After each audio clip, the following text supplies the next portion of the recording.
appreciate the work of God. As we are here, we know Jesus is alive. Amen. Nous disons merci à l'Éternel.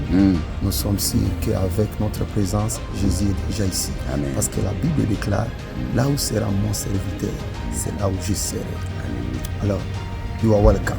Yes. Karibu sana. Karibu sana.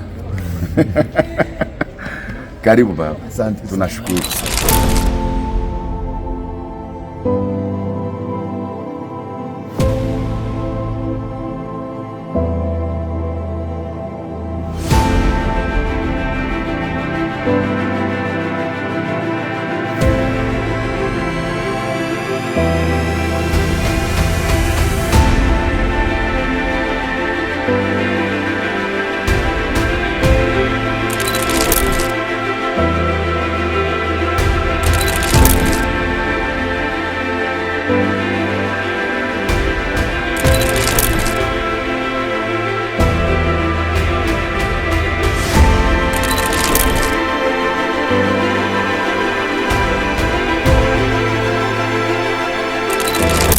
Naamini kitu kimoja, Mungu kimleta nabii sehemu, anakuwa amekumbuka watu, anakuwa amekumbuka taifa.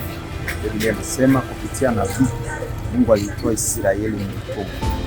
Niko hapa kwa ajili yako wewe ukiwa Bukavu, ili Mungu akutoe utumwa wote. Utumwa wote, unajua maisha mengi watu wanaishi ni utumwa. Shetani anawafungania watu sehemu za kiutumwa, lakini Mungu anawafungua watu. Nimeona mambo mengi, niuliza niseme nini juu ya Kongo. Nimeona kama tembo kubwa, nyama mkubwa, lakini kila mtu anataka akule, kwa nje, kwa ndani, kila mtu anataka akule nyama. Sasa sauti inaniuliza, kama ukitaka kumkula tembo, je, ataishi tena? Nikamwambia Mungu, itakuwaje? Niko na maono mengi. Mungu akamesha bahari, akaniambia japo naiona tembo ya kula Kongo, nimefaa kama bahari, hata wachote hawatamaliza. Nikashangaa kuona wanachota maji yangine maongezeka.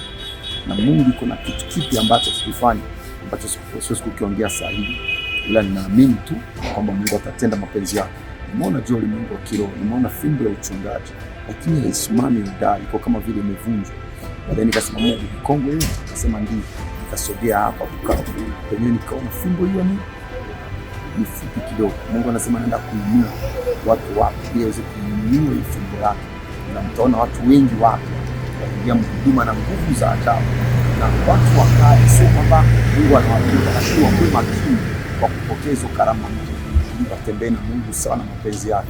Nimeona vitu vingi katika nchi tofauti, nchi zingine siwezi kuongea kwa maana hakuna sababu kubwa, bali ni kuziombea. Tunaombe Mungu tu atende mapenzi yake. Naongea hii nchi juu sahihi kwa hii nchi. Nimesema Tanzania, nimesema Uganda, nimesema Kenya, nimesema Rwanda, nimesema Burundi, lakini tunaongea sahihi kwa maana Mungu anachukua mpango wa huu muda. Pengine unaenda kuomba na mambo ni mazuri, anga sio mbaya, lakini inabidi uwe makini tu. Watu wa makini. I bless you.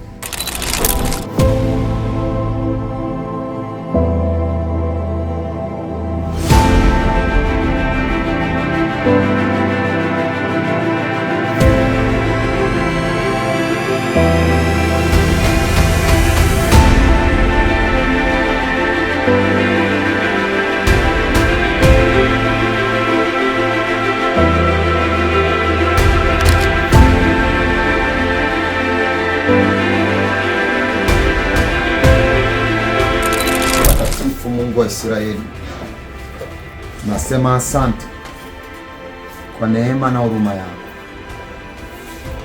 Ulisema tukuite, utatuitika, tunakuita tena. Maana Biblia inasema mengi juu ya hema au kwenye mtu anakaa. Tunataka huyu muda wote, hii nyakati zote, Mungu, kwa ajili yetu na kwa ajili ya kanisa, hii nyumba uilokalize, malaika wailokalize. Tunaongea juu ya prinsipe zote za zamani, pako sababu ingezuia malaika wasikuji. Tunatangaza sababu ambayo inawapa haki ya kufika, ambayo ni Yesu Kristo aliyekufa na akafufuka. Yesu sema kwa ndoto, kwa maono, kwa sauti. Tunakemea kila uzubazi, tunakemea kila perturbation, tunaita concentration spirituelle, ili Mungu utendee kanisa lako yale ambayo umepanga kuyatenda. Hii Mungu wangu, Baba yangu, lazima nyuma ya mkutano kanisa ipige hatua kubwa ya kihistoria.